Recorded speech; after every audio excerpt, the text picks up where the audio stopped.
Ladies and gentlemen, welcome back to the channel and welcome back to Battlefield 6. It's been a few days ever since my last upload, and there's a good reason for that.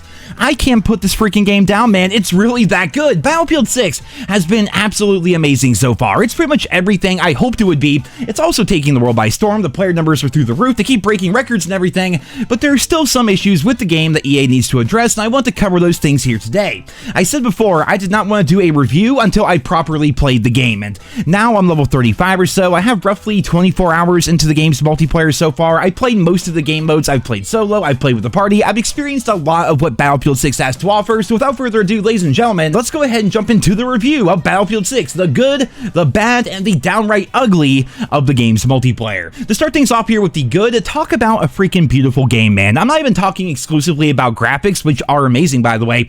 I'm talking about the core of Battlefield here. Like, the term sandbox gets thrown around quite a bit, but that's exactly what this game is, and it's what happens when you throw 64 players onto a giant map, you break them up into squads of 4, and then you fill that map with vehicles and objectives and gadgets and classes and everything else, and the end result is one of the most unique online experiences you will ever have. I truly feel like it's the old days of playing like Battlefield 3 and Battlefield 4. Full disclosure, I did not really play a whole lot of the more recent Battlefield games. They just weren't really for me. I wasn't really into them, but the old days, Bad Company 2, 3, and 4, freaking loved those games. They were so much fun, and I get that same feeling here when I'm playing Battlefield 6. The classes themselves are also awesome. Being an engineer and sniping out an enemy helicopter pilot from his seat feels freaking amazing. I couldn't believe I hit that shot right there. Or being a support, just like Rainbow reviving your entire team like it's Hacksaw Ridge is also a lot of fun. Leveling up Assault and setting spawn beacons for your squad or spawning players as recon, like there's so many different ways to play the game, and that's further solidified by the fact that there are so many guns, there are so many different gadgets, and even different perks that you can use as well. 24 hours into Battlefield 6, and I haven't even started getting the least bit bored with this game's multiplayer. Occasionally there are those rough matches. Every game has them, right? Matches where, just you can't really get anything going, the match isn't really moving along very well, that just happens, right? When it comes to the randomness of having 64 people in one match, but every single time you load in to play Battlefield 6, you are going to be getting a unique experience, and I think that's a big reason why I've been enjoying the game so much. Weapon variety also seems to be pretty good so far. It's not like, one gun's completely dominating or anything like that, and every time I try something new, I'm usually pleasantly surprised. Like, I'm not going to sit here and act like I remember the name of every single gun in the game. A lot of them are just made up nonsense. A lot of them are like MK whatever or Mark whatever, or just random letters and random numbers all combined. But the SCAR, or the MP5, the MP7, the UMP, the first LMG, forget that one's name, the first sniper, also forget that one's name, even the G36, occasionally, it's growing on me here. I've been trying out a lot of the different guns and using different attachments on them, and it's been a lot of fun. And I think the open weapon system also adds for a lot of variety in playstyle, though honestly, it's not really a factor for me whatsoever. I know a lot of people are upset with the idea of like open weapons versus closed weapons or whatever. For me, I typically just pick what the class is best at, right? When I'm assault, I stick to assault rifles. When I'm support, I stick to LMGs. On the rare occasion that I decide to play recon, I try my best to snipe, and I'd say the only time I ever really switch things up is with the engineer.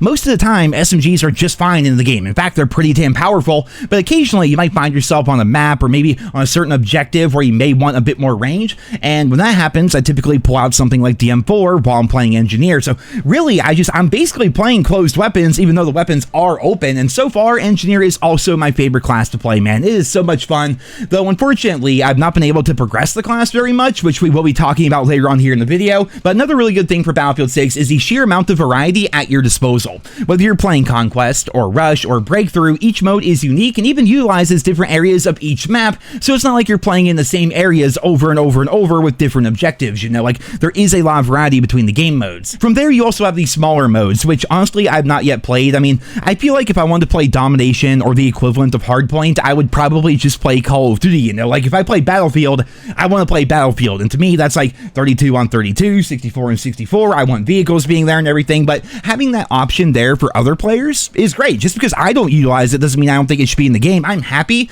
that game modes like King of the Hill, Dom, Hardpoint, or even the Portal modes are there for people to actually try things out and play the game how they want to, I think I even saw something like an official Portal mode that was kind of like search and destroy, like 5v5, no respawns, you have to plant the bombs. Like, that's really cool to me. I'm happy happy that all that stuff is there and players can choose to experience Battlefield the way that they want. Unlike other games, it's not like having too many game modes here is going to hurt the game whatsoever, because the player numbers are through the freaking roof. They keep breaking records every other day, it seems, and queue times are damn near instant for every single game mode as well. So just in general, man, the maps are beautiful. The audio design is damn near perfect. The game is really immersive. The gunplay is, I'll call it, solid. We'll talk about that more later on here in the video. Customization is great. The challenges are interesting. There is no skill-based matchmaking. It's one of the best optimized games for PC to come out in a very long time. Basically, from its core design to the very foundation of the game, Battlefield 6 is freaking amazing. There's no other way to put it. However, it's not all rainbows and sunshine, so I reckon it's about time to dive into some of the bad aspects of the game, as well as the downright ugly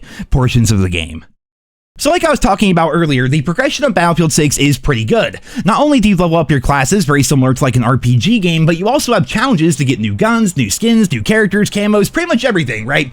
The biggest downfall right now to this system is it doesn't like to work a lot of the time. In fact, lots of things aren't really working right now within Battlefield 6. Some examples of this would be deaths do not always count for your scoreboard, right? Meaning that if you're not paying attention to like every individual kill and death, the stats you see on your scoreboard may not actually be your real stats, which is really weird. Hopefully they can figure out math here in the relatively near future.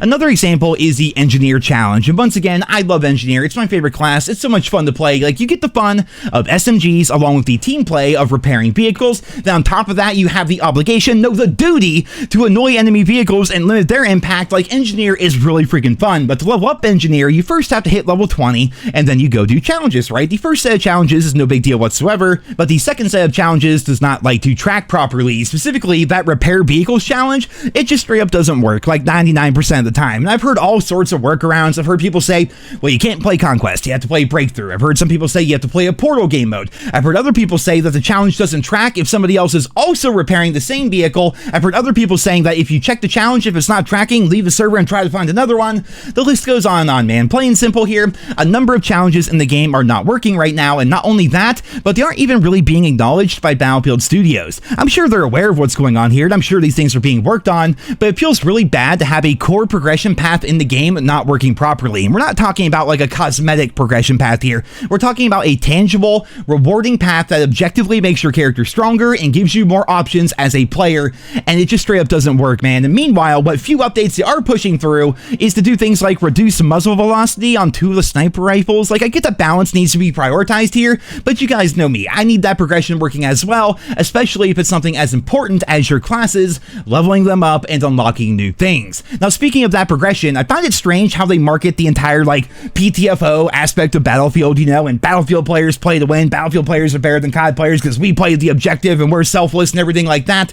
Meanwhile, the only stats that they actually show you in the game are your kills and your kill death ratio. Now, don't get me wrong, like, I'm happy at least those things are there. Like, I love stat tracking in video games, but I'm pretty disappointed to not see a proper combat record in the game, because I'm curious, how many MP5 kills do I have? How many games of Conquest have I won? How many flags have I taken? I do know that I've taken like 128 of them, at least, because I have this achievement right here, which, interestingly enough, only 0.3% of the players on Steam have. Come on now, guys, those are rookie numbers there. You gotta get on the flags now. I'm tired of losing the majority of my games while my squad doubles the score of the next highest squad. But getting back to it here, I do think having proper stat tracking would be amazing. I do know that back in the day, there were those websites that would kind of like track these kinds of things, but now, are they even there anymore? I know we have that tracker.gg or whatever it is, and I can't even find my own profile on there because I can only search for my Steam name, and my Steam name is Joe, so of course there's like a million other Joes out there, and I can't find my actual profile there. It just, we shouldn't have to be doing all this for something as simple as how many times have I killed somebody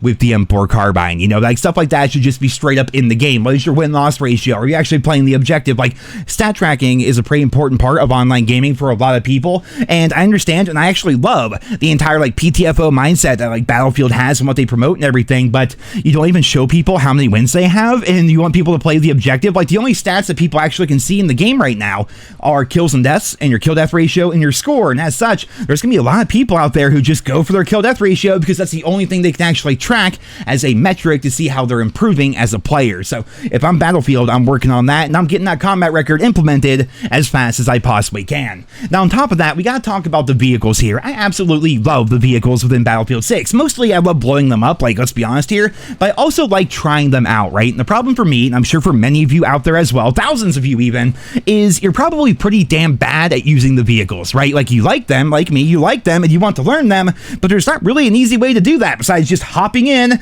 and probably getting blown up at the very beginning of the match and going, well, shoot, I just wasted the whole tank for my team and now everyone's mad at me, you know?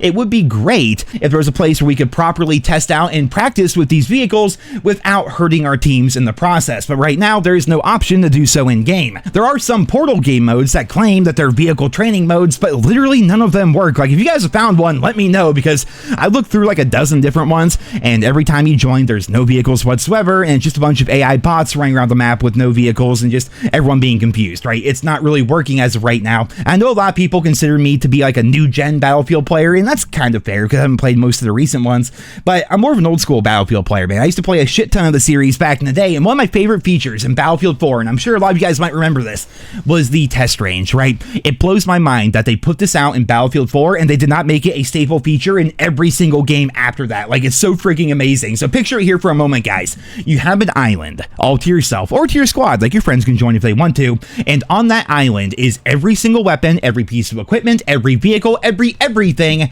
and you can practice, whether it's shooting at ranges, learning recoil, trying attachments. It's basically like an infinitely better version of the firing range that also lets you explore the entire island, and also on top of that, use every single vehicle whenever you wanted, so you can really practice with them and get your settings right. And of course, the settings options here in this game, there's so many of them. It's great that we have so many options in Battlefield 6, but I feel like the majority of people have to watch or just copy and paste like a 20-minute long YouTube video to make the game kind of feel normal, right? Like, the settings are something you're gonna have to adjust a lot. It's a big pain in the butt when you're trying to drive a tank, you're trying to learn the tank, you're trying to get better at the tank. Meanwhile, you're having to pause every 2 seconds to change your options and change up your tank controls and your sensitivity and everything. Meanwhile, the enemy team's taking flags and you're doing nothing besides twiddling your thumbs in the menus. You know, like, there should be a place for people to actually practice this stuff, right? And Vincent Pella and his team have done a great job of setting up Battlefield 6 so far, and I truly think that a proper test range, like we used to have back in the day, would help the game out a ton. We would see a lot less helicopters crashing into the ground 5 seconds after takeoff, and a lot less jets accidentally flying into mountains or into skyscrapers and stuff like that, you know? If kill streaks were what set Call of Duty apart back in the day, then vehicles are one of the things that set Battlefield apart, and allowing fans a more accessible way to learn each one of them would only be a positive for the game. And another positive would be increasing the weapon XP rates. Right now, they are abysmally slow. Like, you're going through your weapons, you could play with the same gun for hours on end and not even hit like level 15 with it. It doesn't really matter how many flags you cap or how many kills you get. I'm not even sure if it's actually better to go play things like Domination or Hardpoint or whatever. It just seems like weapon XP right now is incredibly slow, and there are so many weapon levels for you to get through, and a lot of your attachments will indeed make your gun a lot better, but it takes forever to get them. And I kind of feel like they did this intentionally because Battlefield 6 is supposed to be out for years to come, but still, right now anyway, at the very launch of the game, it feels really bad when you're going through trying to level up your favorite weapon and having it take absolutely forever. So that pretty much does it, I suppose, for the bad section of the video here, but now it's time to get into the downright ugly aspects of Battlefield 6, so without further ado, let's jump into it. Well, ladies and gentlemen, it's finally time to address the elephant in the room. The bloom of Battlefield 6 has easily been the most talked about aspect of the game so far, and honestly, I'm not a massive fan. The problem with this entire situation, however, is I'm not sure what the best solution is, and I don't think the developers know either. In case you guys don't know, bloom is what happens when you shoot in Battlefield 6. It's very similar to the shooting style that we see in Fortnite, but it's a bit more accurate in this game, obviously. It doesn't look as goofy and cartoony as we see in Fortnite. It's a bit more toned down, but still, it does exist, and it means that when you're firing in this game, especially full auto, your gun will randomly just miss, with your bullets randomly going wherever they want. You can mitigate this by tap firing and burst firing, but it still happens even when you do that, and the end result is a bunch of inconsistent gunfights where most of the time it feels pretty good, but every now and then you get absolutely screwed and you just drop dead through no fault of your own. There's a lot to unpack when it comes to this, but one more thing I want to point out first is the in-game stats appear to be lying to us, or at the very least, they're misleading and they're kind of difficult to understand. A great example of this would be that AK carbine. In fact, I'm just going to play the clip for you guys from my stream because my brother was getting super inconsistent damage with that gun, and for me, it seemed like randomly every third shot or so, it was doing less damage than it should have, and then the bloom, I don't even know what happened with the bloom. Just you guys have to watch this. Let me see. So AK, 20 damage, 1.34 times multiplier, 18, 36, 53, 71. To the head? Nope, to the body, even to the body at like 5 feet away, it does 18 damage a bullet. So it's a 6-shot kill minimum. Yes, and then for some reason, some of the headshots, like I'm aiming directly at the head at the closest thing. 18. That time it was 24. That time it was 24. I'm only getting 24. Are you hitting the red part? Yes. But bloom. You're single. Okay, I was gonna say when you're single firing, it doesn't work, but I just shot and it missed it entirely. What? What? The default AK has 82 precision, which means what?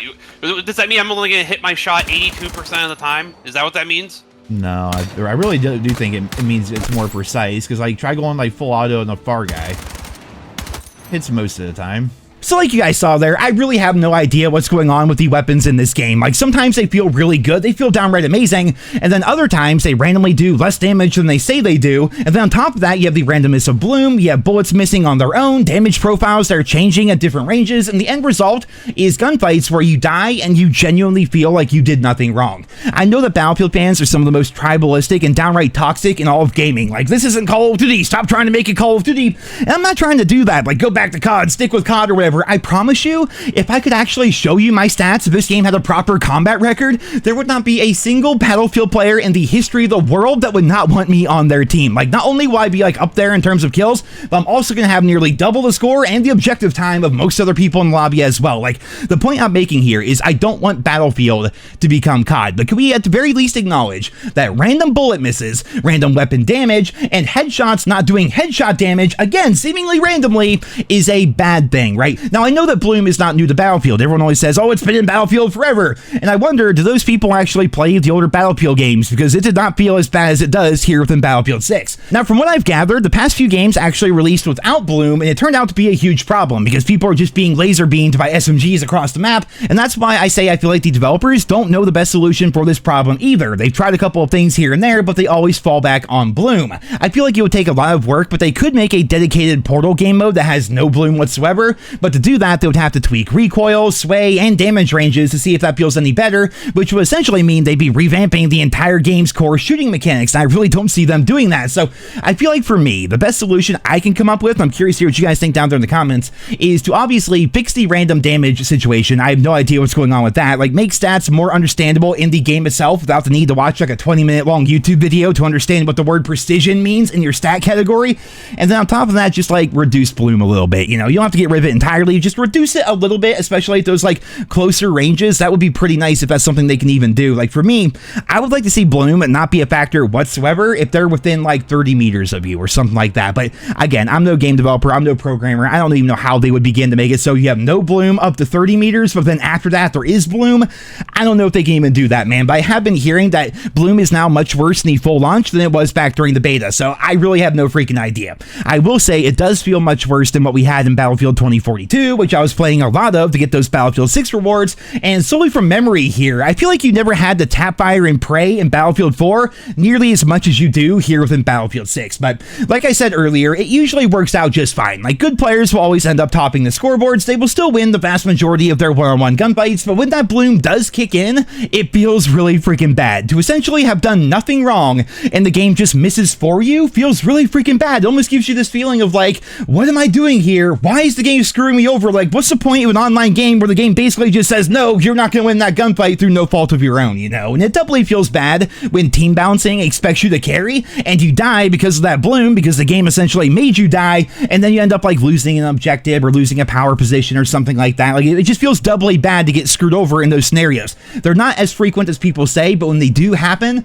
my God, does it feel really freaking bad. And one other thing I gotta point out here, because it bothers me to no end, really. I'm curious if you guys have the same problem as well, but the spawn-in screen where you're on the minimap there, it sometimes tries to force you to spawn somewhere you don't want to. Like, watch it just bug out right here. Like, it's freaking out. I want to spawn over here. It keeps saying, nope, over here, but no, I want to spawn at B. Nope, over here. No, I want to go back over here. Like, the game tries to pick the spawn for you. It's really freaking frustrating. I'm curious if it's a controller-only problem or if it's happening on every platform. I really have no idea, but it bothers me to no end.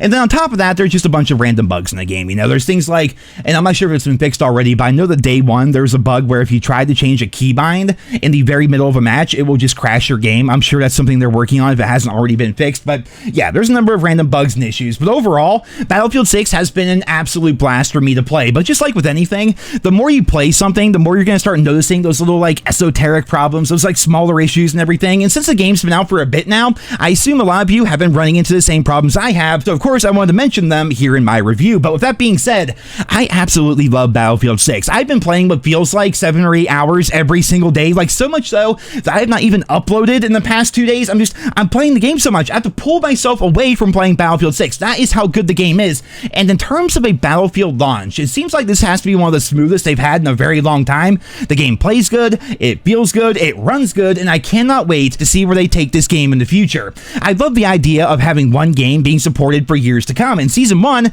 is right around the corner, and then we have the holiday event right after that. And to summarize this entire video here, guys, Battlefield 6 is already really damn good, and it's only gonna get better, and that, ladies and gentlemen, is going to be my review of the Battlefield 6 multiplayer. I hope you guys all enjoyed it. Leave your thoughts and feedback in your review of Battlefield 6 down there in the comments. Be sure to sub to the channel if you're new around here. Thank you all so much for listening, and until next time, I hope you guys all have a wonderful day.